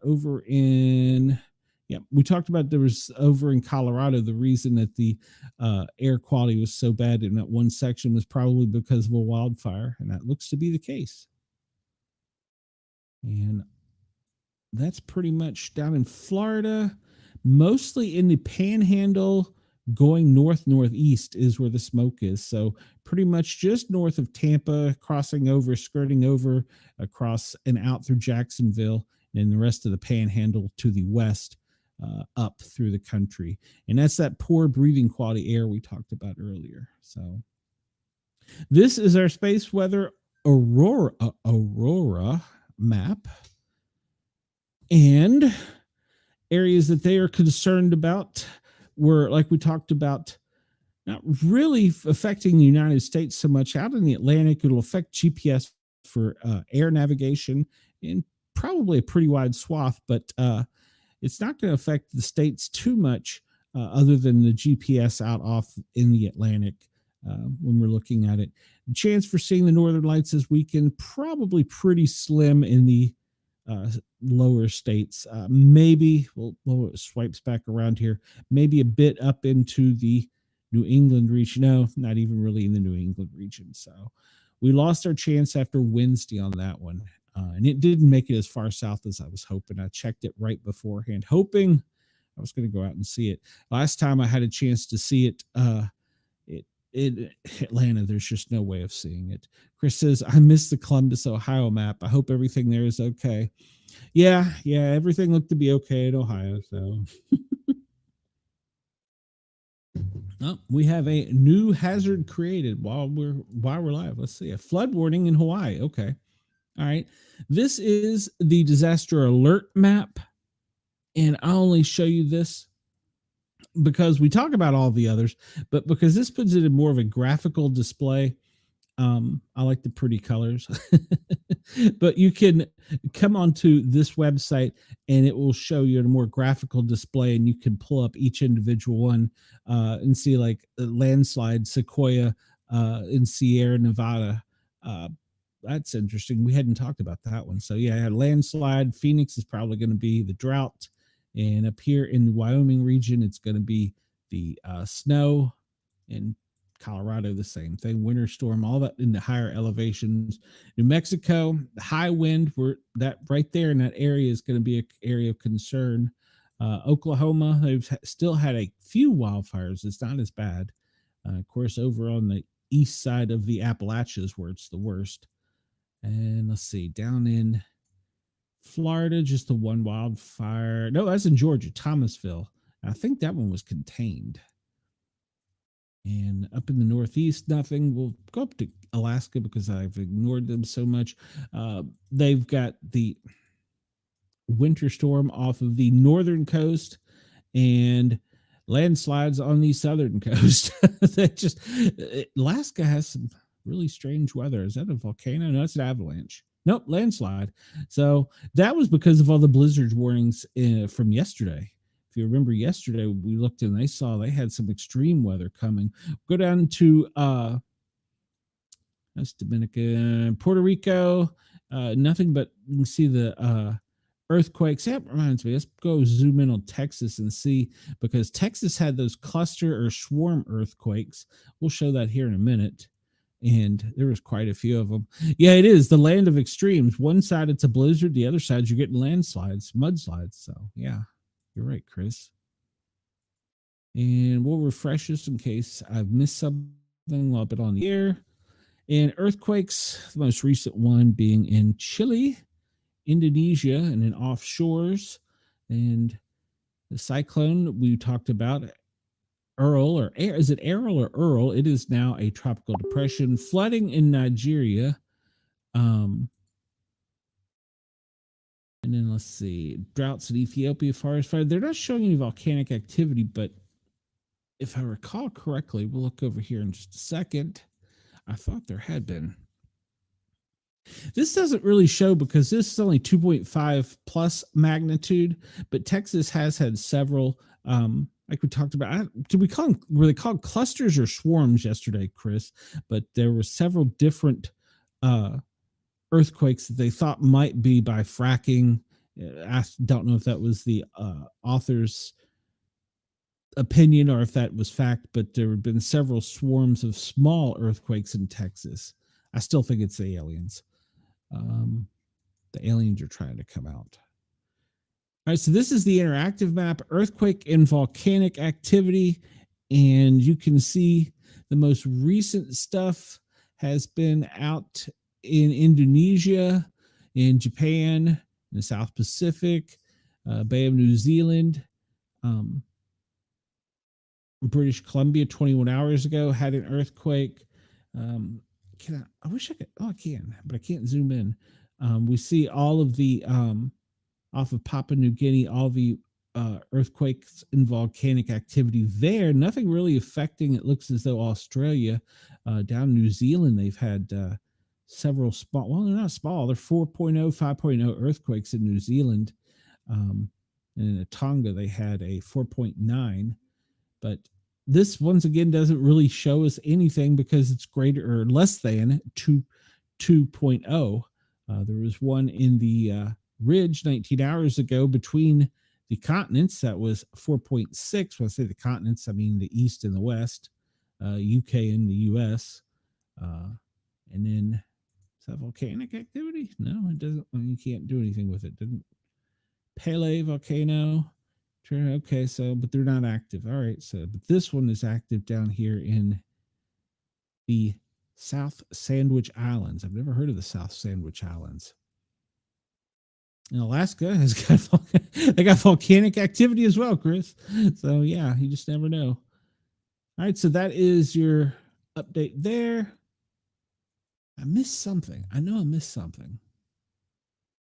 I don't know what I missed. All right, well, it's too late. We've already missed it. I was saying, I missed the event list. That's what I missed for the biological and all of that stuff. I don't know where it went. All right, so let me refresh this real quick, and we'll see here. We'll start up here around Boston, where we know some things are going to be going on this weekend. In Connecticut, they have a large brush fire. That was 4 hours ago. And Watertown police arrest a suspect accused of breaking in numerous apartments. And this is in Albany, a man dead and a woman hospitalized after a shooting in Sheldekney. Is that right? Sheldekney? Hop down to New York and see. I know New York had some fires overnight. Investigators photograph mark evidence, collect the scene where a 20-year-old man identified as Sora King was fatally shot in the chest and neck into Shack Deli Corporation on Bronxwood Avenue. All right. And Bronx 219th Street, assault with a knife at a transit station. Okay, we talk about that all the time. And here in the Bronx, they had an all-hands fire. Zoom out a little bit. Go further south. What is this? Manhattan, 408 West 14th Street, a confirmed robbery is looking for S1 is a F/H wearing a black t-shirt. I don't know what any of that means. So I guess that's a description. Oh, suspect 1. Okay, suspect 1 is a FH. I don't know what FH means. Suspect 2 is I'm gonna guess male Hispanic. So female, okay, female Hispanic. Okay, I'm guessing at this, so I'm making I'm making this part up as I go. I'm not 100% sure that that's what that is, but I'm guessing from my limited police work. Limited? Yeah, I did some police work. Let me make this larger for you guys. And go down the city of brotherly love in Philadelphia. We have a woman killed in Northeast in a hit and run. In the center of Philadelphia, a 77-year-old rideshare driver fatally shot, critically driver fatally shot, rider critically injured in a Philadelphia shooting, according to the police. South Philadelphia, a man is arrested in connection to a deadly March shooting. And we'll skip down into DC region and see what's going on down there. A young person dead and 5 people were injured early Friday in a crash that shut down the BW Parkway in Laurel. Looks like there's a fire box alarm in 600 block of Blair Road Northwest. Fire involved a battery inside a warehouse. Fire was extinguished. No injuries. They needed hazmat though because of the lithium battery. Boy, look at the city. It's just covered in stuff. MPD units are investigating a robbery in the 1900 block of M Street for 4 black males wearing all black clothing in an unknown gray sedan. Well, that's kind of not much info. Man shot on the 1400 block of Potomac Avenue. And what is this one? Armed carjacking southeast. Armed carjacking 2800 block of Hartford Street after a citizen had their 2007 Chevy SS Impala taken by 2 individuals, one armed with a gun. We say that one there. Hazmat incident. Suspected pesticide product in a 4-story occupied apartment building caused eye and throat irritation. 16 residents were evacuated and evaluated by EMS. The substance was removed. The building was ventilated. Nobody was transported by EMS. Hop over here into Virginia. Snatch and grab, $700 in tools taken from Home Depot. How do you take $700 in tools? It seems like that would be pretty heavy. Yeah, exactly, Chris. How do you take that? Seems like $700. I mean, maybe tools are more expensive. I haven't bought tools in a while. I need to because my kids have stolen them all. Snatch and grab, $700 worth of tools stolen from a Home Depot on Little River Turnpike. Fairfax PD say a male taking multiple tools at a cost valued at $700, but there was no weapon produced. All right, well, let's see what's going on in Chris. You look like you're pretty safe unless you're up around no, even Chicago don't have much that reported. Up here, 2 dead following a single vehicle crash. Where is that? That is in northeast of Kalamazoo. Zoom out. What else is going on up here?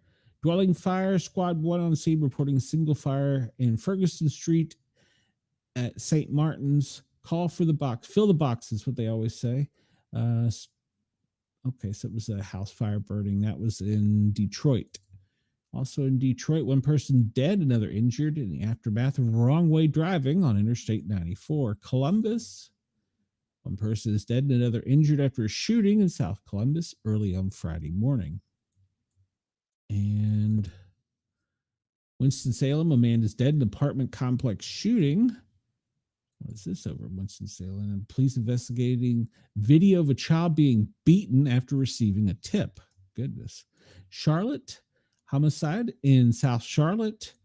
We go down to 6 people arrested in a Lancaster Walmart shooting.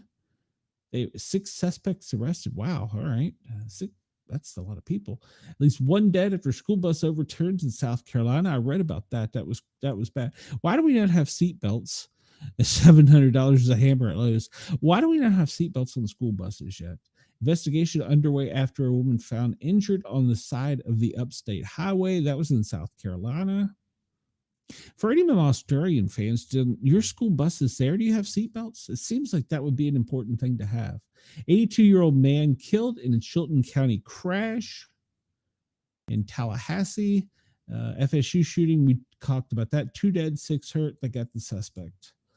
Jacksonville, there was a fire in a residential structure. And jump down to Miami, and we see the authorities that are investigating a stabbing incident, which woman was badly injured. And Miami Gardens police are investigating a double shooting. We'll hop over to the West Coast. Let's start up here on the Seattle side before we get down there and all the big stuff. There was a fire in the 800 block of Jefferson Street. It's under investigation in Seattle. And police investigating a shooting in South Seattle. Tacoma, looks like there was a fire in Tacoma, Washington. A nursing home, 3,900 block of South 19th Street. Lost power in relationship to a car accident. Residents on ventilator provided care on scene and worked to transport patients to nearby hospitals. Ooh, that can be a nightmare call. All right. Up down here, Sacramento. Man surrendered after several hour-long standoff. Wonder what he was in the standoff over. Man fatally stabbed in San Carlos. Is that right? San Carlos? Okay, it's a suburb, I guess. No, Santa Clara. Santa Clara. Good Lord. I can't read today. Lots of stuff going on in LA. Well, maybe. Where'd it go? There it is. Palmdale, 17th Street Avenue. 3 to 4 males wearing ski mails walking around, seen on surveillance. What? Okay, so let me zoom in. That's a fire in San Fernandino, active structure fire in Los Angeles. Just walking around. So 7 people rushed to the hospital, 2 of whom were in serious condition following. Okay, but what was the incident? What makes that many people? Oh, a car wreck. Yeah, that's a pretty bad car wreck. 9 injured in violent San Fernando Valley crash. Ooh, yeah, that's a pretty bad car crash. Goodness gracious. Yeah, there's a lot of people injured in that one. All right. We've pretty much covered that. Let's look at this real quick because we're about to get out of here. We'll just hit the highs here and hit the military, see anything interesting or shady. It looks like there's quite a few planes up in the air. And let's see, that's transport ship or transport plane. C-130s are all transports. Let's see if it looks like a lot of stuff coming out of South Florida. That's got to be right there, Gulfstream. That's a dignitary coming out of Miami. Let's see, anything going on over here? Yep, C-17. Those are all. It doesn't look like currently. Well, okay, so this tanker. All right, so I'm going to guess that this is either returning or bringing fighter jets back to the States, looking at its path, one or the other. So because we know that the fighter jets need a lot of fuel, so he would have been supporting them. And all right, so we do have, all right, so they're up into Hawkeye monitoring something south of DC. They're looking for something. They're always looking for something. Let's go up to Boston, see if there's anything going on up there. What do we have going on up here? Coast Guard. Does it really? Yeah, that's nice. Czech Air Force. What's the Czech Air Force doing coming out of Maryland? Good Lord. And Black Hawk. Yeah, I don't really see a whole lot of activity that looks shady. We were talking about that whole area down here, and I don't see anything really patrolling down there. So maybe the area of concern. This, Sub Hunter looking in the Gulf of America. I don't know that that's suspicious because we like to make sure there's nothing there. That's that military flight for the dignitary. All right, let's hop over a little bit and see what's going on over here. And just more transporting stuff, troops and equipment. I don't see many. Not there. Yeah, okay. So that's just a Lear. It's a dignitary coming out of or going somewhere. Yeah, I don't see much going on there. All right. What's this little thing down here? Huh. He doesn't show where he came from or where he's going. All right. Well, it's a C-40. So it's down in the middle of the Pacific. Zoom out a little bit. And all right. we'll move on. Doesn't look like anything shady, and we're about to get out of here actually. So let's just go on to the last thing we normally cover for the day. That's the marine traffic. We talked pretty much about that. Oh, looky here. Look at all these up. These weren't up earlier. All these balloons. Coming out of Baltimore. Yeah, they're going out to sea. So weather balloons are up. Huntsville, weather balloon there. So yeah, several weather balloons. All right, we'll leave out of here with Bit Defender. And this is showing us where all the recent cyber attacks are coming from. And we see with the red being the attacks, the yellow being the infections, and the white being spams. It looks as though most of the attacks are coming from Asia towards the United States. Oh, we do see a few fired off from the United States, which is kind of unusual, but Andy has this Czech Air Force doing this dirty work. You might have. Whoa, look at the U.S. They just fired off a barrage of things. We haven't seen that much activity in a bit. And it looks like they're all going towards Asia. So you might want to watch. It's getting close to the Friday news drop time, so who knows? But yeah, it looked like the States was firing off around. We usually see them incoming to the U.S., not outgoing. So, all right. Of course, this is at Bit Defender. You can go watch it it's supposed to be real time, and I don't know if it is, but it's supposed to be. So you can look down there at the bottom of the screen. If you can read it quick enough, you can see the attack type, the country, and the target country. And you see that the attack country, Canada to the U.S., United States doesn't say, United States doesn't say, United States to United States. Why are we attacking our own self? You can see all of that. Australia looks to remain pretty nondescript in this, so they're a peaceful country.